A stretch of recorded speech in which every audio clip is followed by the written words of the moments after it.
dumating na din po yung aming in-order na tubular. Ayan po, at maraming salamat po ulit kay Mother and Uning Vlogs. Po at binaklas na po yung ating binuhusan po na biga. Sabit lang, sabit sa duyan, sabit sa duyan.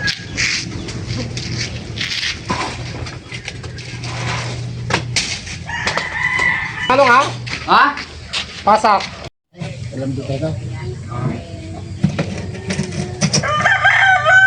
Ilang araw ding hindi tinanggal, ano, matigas na.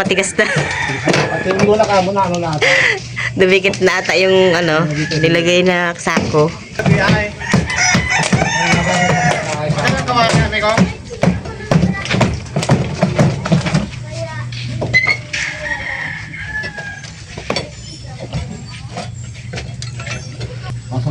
Sino yung ano, may pinky? Matambala ng balitada. Eh. Sabi ito matilalo. Ate ko teleson. Ano sabi si Lita eh? Sige, may. Ilis mo ka ano? Huwag mo yan, papay na rin. Ano ka? Kinis Kasing kinis ang mukha nila yung ano ay. Ulo ka mo nilang dalawa. Lumek. Parang nagmaksipil oh.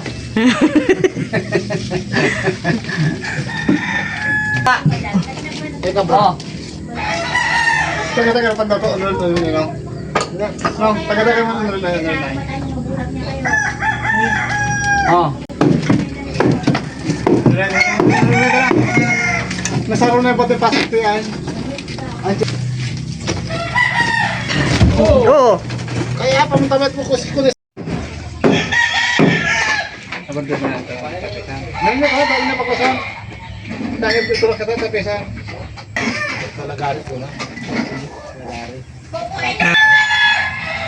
Kaya na. Hindi ko na pagkasan. Ito yung sako ah. Hindi ako ng buhos na rin. Ayan po, at na baklas na po nila bandat po dito yung pinagbuhusan. Tsaka dito. Bali dito po sa pinakang kwarto ay hindi pa po nila nababaklas.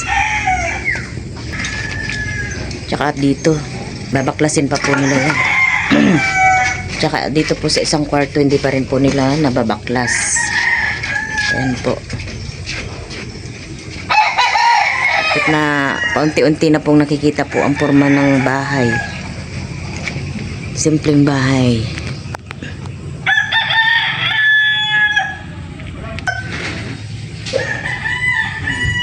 Para pong medyo malaki din pong tingnan.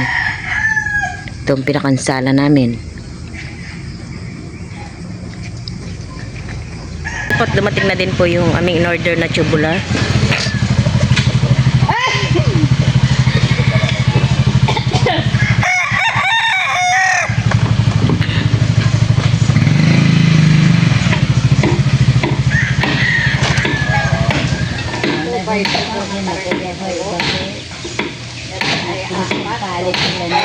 Sobrang haba pala niyan. Ano ito nyo? 2x3? Bo! Ito kung Marisa. Meron na nalawang fly? At magkuya iba na. Sabi ko.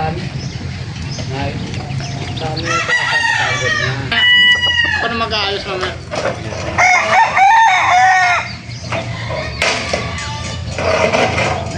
Balita na. Panalagay na po okay, wala mabati. Dati na sa mo. Balita ka. Kula ko yung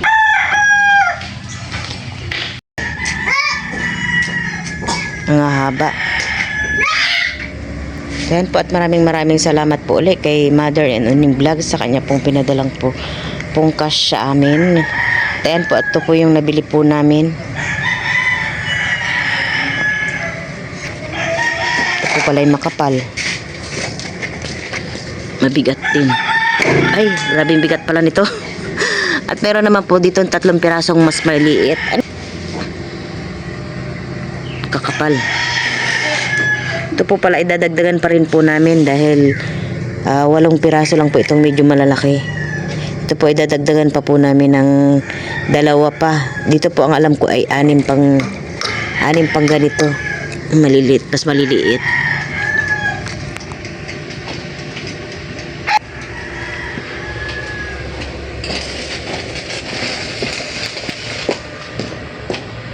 The next day. Pinasok na din po namin dito yung bangka po ni Tito Ninyo at para po ma-repair po at gawa nang po na medyo malalaot na rin po yung kanilang lalautin po ngayong buwan at sunod-sunod na rin po yung pamumusit ngayong buwan hanggang January. Kaya ito po muna ay paparepair daw po muna ni Tito Ninyo. Delikado na rin po kasi ito pagka hindi pa po napa-repair.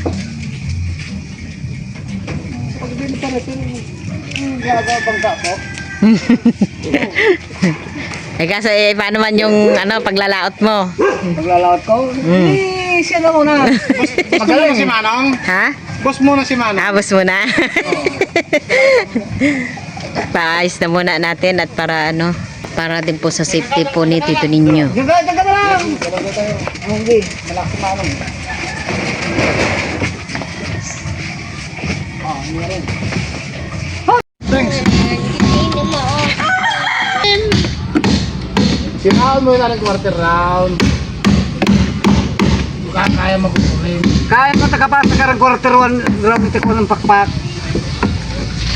Yan po at habang nire-repair po itong bangka po ni Tito Ninyo ay mag-extra pa rin po siya sa bangka po ni Manong Intoy. Kawayan ito. Ang kawayan yung mga kawayan tayo ko taga tao. Ang dato-dato ko lang mataba. Balita rin ang ko, ano rin ay. Anong gawin rin yung ba? Mas ideal dalat mo daling kasko kahit yung madamay kasko rin na basta honor niya yung bangbang. Sisirain lahat yan mo? Tanggalin yan. Kaya madamay ang pagkain. Kaya madamay pa. Mas sobrang anak mag-plywood. Mount tayo ito rin. Mount tayo. Manarupsop mo. Magpasak ko. Manarupsop lang naman. Siyempre ka, kada na balang ko yung pasak pamunta ako. Nababasa pala na. At mayroon pati naroon kayo yung plywood. Talagang kailangan ng babakbakin po pala lahat. Talaga marupok na pala. James! Sobrang bigat?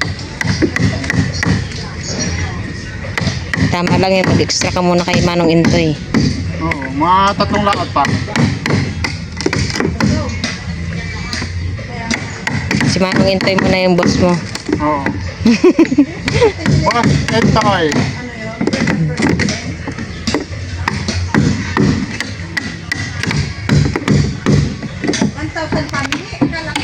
Lapit na po matapos sila Tito Ninyo sa pagbagbag ng mga epoxy. Ang sarap naman ng kape mo. Ha? Sobrang sarap. Matamis masyado. Ayan yung mga pinagdikitan ng epoxy na. Ito tatanggalin to lahat. Kasi tatanggalin tong ilalim.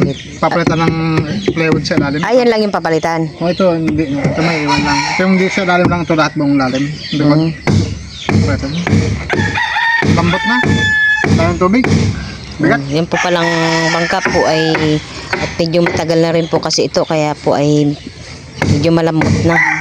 Pag ito ang talaga to, hindi talaga ito pinapalitan talaga to.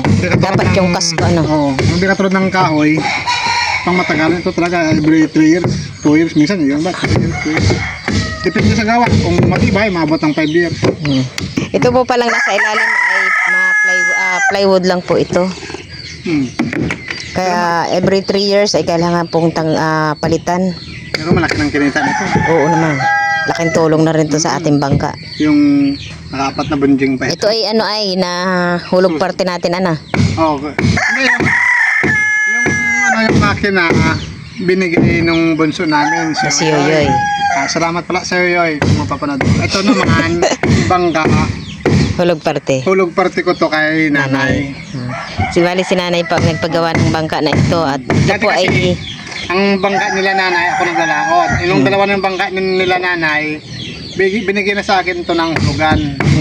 hulog parte. Bali pag nakalaot si Tito Ninyo, yun po yung ano, yung kahalati ay hinuhulog po niya kay nanay. Kaya malaking tulong na rin itong bangka na to sa atin, ano.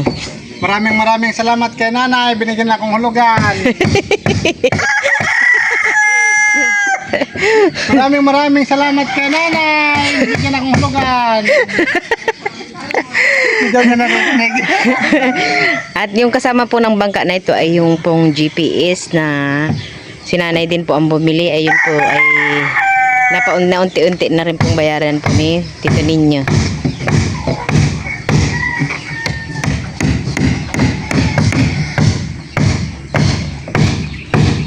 Dito naman po si Tito Dio sa kabilang side.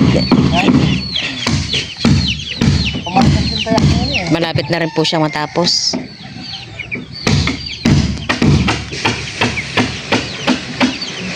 Ito po parang bangka na ito ay medyo matagal-tagal po rin pong bago matapos. At ito po ay patutuyuin pa ata. Ang ginagamit po pala nilang pako sa pagpapako po dito sa bangka ay anong pako yan mo? Tanso. Meron din po nabibili po na tanso. Hindi po pwede yung pako na kakalawangin. oo, dahil kakalawangin. Kailangan po talaga ang ginagamit na mga pako po dito sa panglaot po ng mga bangka po ay mga tanso na pako. Talaga.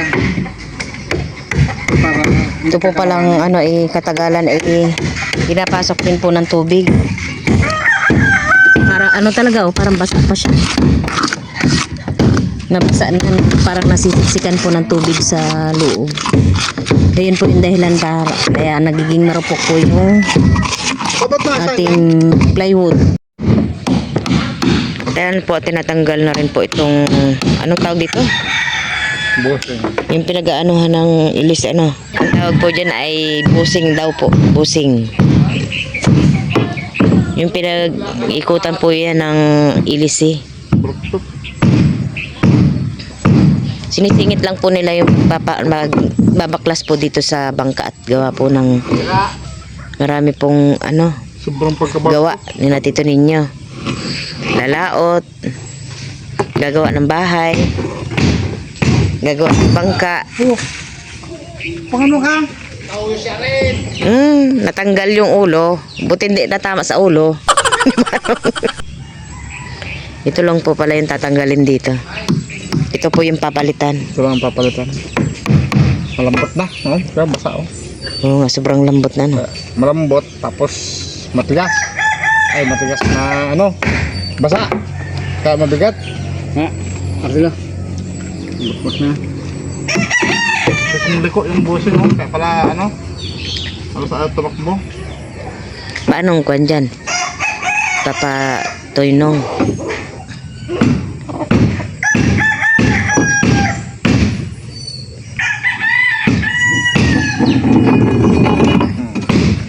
Kahapon ay nagbaklas sila ng pinag-anuhan ng pinagbubusan. Ngayon naman gagawa sila ng nagbabaklas sila ng ano, bangka.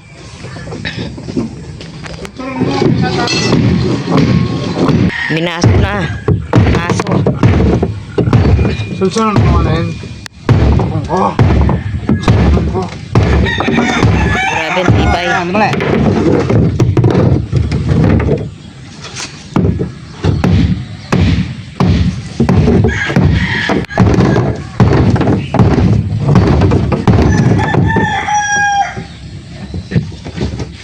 Bigyan ng lulo ka na yun.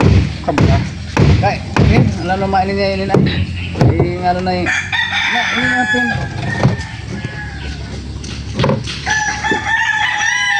May tatakid po pala yung tubular pagka po ay sa Tito Ninyo ay hindi na po yung ilang araw po hindi po makalaot para po ay maitakid na po yung ating mga tubular. Pero sa ngayon po ay hindi po muna at gawa po ng baka po kasi bukas ay makalaot po sila. Asak. Kaya siguro po sa susunod na araw na po maitatakid po yung ating tubular. Yung ating grabe pa. Mga kampag tayo na. Lalaot daw po muna yung ating mga boys. Pagbawas tayo dito ng masa. Natanggal na rin po yung pinaka-plywood po ng bangka, yung dito po sa ilalim. Then po ay ginagrinder na rin po ni Tito Ninyo.